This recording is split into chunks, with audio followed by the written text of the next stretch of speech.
Hi. Just wanted to ask you about Fulham again, if you don't mind. Just you talked about how physically he's got fitter. I just wonder, off the pitch, is it also maybe just getting used to the country and the lifestyle as well, that he's maybe just become a bit more comfortable, because he's still a young man, I suppose, as well, and a big move from his own country.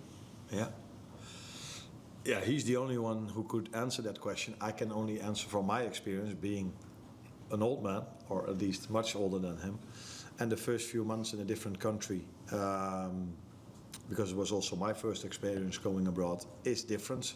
Your life is a bit upside down, and that for a manager is probably not the biggest problem, because I don't have to perform on the pitch, but I could fully understand that some individuals, some players need a bit of time to adapt off the pitch as well. But the biggest adaptation is if you come from abroad, this league, how intense it is. Because again, today I think even when we play once a week, you could see that Hugo had a cramp after 75 minutes, and I didn't took Florian out because he played bad. I took him out because he was hardly able to keep on running anymore. And that is also a bit the situation we're in, but also that tells you about the new players we've brought in, how big of a step it is to adjust to these intensity levels.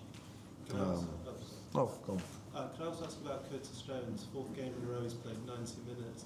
How much has he been maybe enjoying the responsibility? Because it felt like he really got on the ball today and was really driving the midfield in the absence of someone like Dominic, for example. Yeah, I think that's always one of his main qualities, that he always wants to have the ball no matter what the situation is.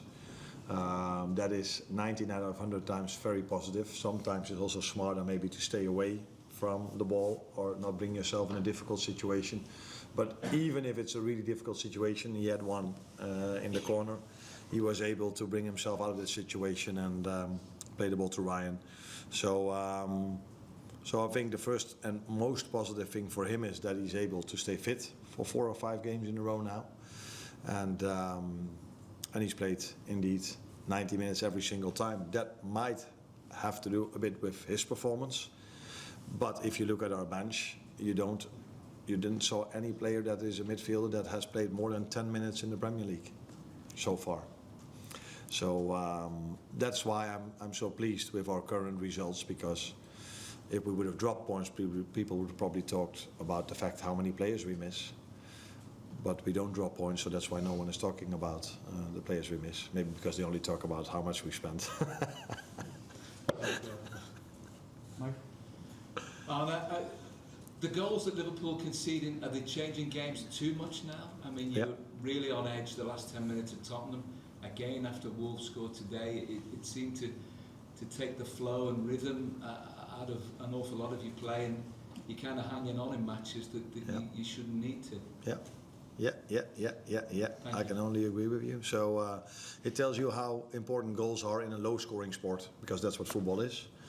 So that can a moment can change momentum, and that's what we saw last week and what we saw today. Because I think in both games, still the moment we concede, it was the performance you would like from a Liverpool team. Although in the first half with somewhat ball possession, in an ideal world I see even more chances created. Again, we didn't score our first 2 chances. By the way, I completely didn't understand why the second time Maka hit the ball on the post, why that was offside. Obstructing vision, was that the reason? Okay, now compare that to the City one. But okay, it didn't went in, so that is not so important.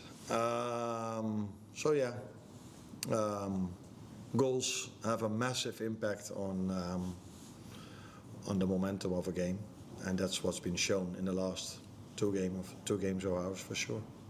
Do you think you should, but I'm sure you think you should be doing better game management, but game management wise, how are you going to be able to implement that? Now, a way to have game management is also have the opportunity to make substitutions. So maybe to bring an extra defender in, or these kind of things. Or in last year, I a lot of times when we were 2-1 up or 1 goal up, I brought Wataru Endo in. But yeah, I already said, I don't know if everybody notices it, but we miss quite a lot of players, and that's why it's so special for these players that are fit, that they bring the results in that we are bringing in. You sort of touched on the new signings and how you without some of them, and obviously you're still without Leone and Isaac. Would you feel that in the second half of the season, as a whole, you'll see more from them than you have in the first, with the way that, you know, Florin's improving, Jeremy's fit again? Do you sort of think there's... Yeah, for sure. But I think that's not only for the new players we brought in. I think if you bring in a lot of new players and a lot of players are gone, then usually, at least if I do my job a bit well, you see them playing better football after they've been a bit longer together. There's more training time, there's more playing time together, then usually they play better. And I think you could see this last season, because that team was the year before all the same with Jürgen, and last season, especially the first half of the season, I think we played some very good football. That's helpful if players are longer together. I think history has shown many times the longer players playing together, the bigger chance you have of winning something. Or if you add players to what you have, that's also a serious chance of improving. If you replace what we've done, then it takes time, and then usually it gets better after a certain period of time. Unfortunately, Giovanni Leone, we won't see him this season, and Alex is going to take a long time before we see him again. So that is all right now. You can do the numbers, how much money that is, and if you combine that with how much we've sold, that's maybe an interesting story to make. Who's the last one? To ask again about the fullbacks, you mentioned a few months back when PSG were how much you liked Hakimi and Nuno. How much did that influence the signs of Frimpong and Kirkes, and how much are they sort of fitting into that mould that you maybe envisioned? Now we had to make one change in that position because Trent left, and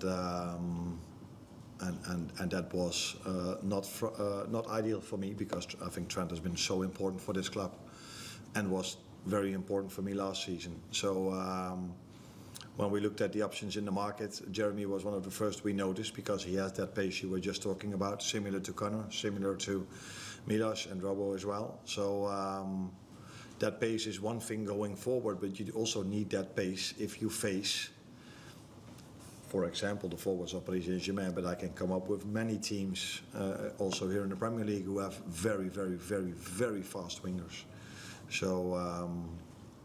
So yeah, it's definitely helpful to have them. Unfortunately for them, not always the same players have played in front of them.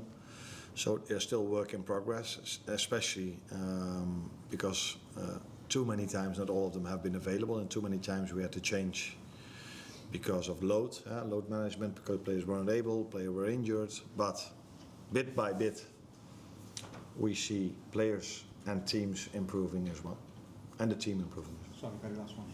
In terms of Leeds next, I'm just wondering what the main takeaway, what the main learning was from that crazy game just a few weeks ago. Could you cope with another day like that? Yes, I could, but I don't prefer to cope with another day like that. But it's part of our lives in football. We have highs and lows, so we have to accept that. What I mainly took and take from it is that we struggled a lot, or much more, when they went to a 4, when they started playing 4-3-3 in the last 20 minutes of the game. That's also when they scored their goals. Okay, the first one was another far intervention, but the second one was a real good goal of them. Third one, a set piece. But we struggled more when they played with 4 than when they played with 5. So I will definitely look at both, but especially the moment when they went to a 4 at the back.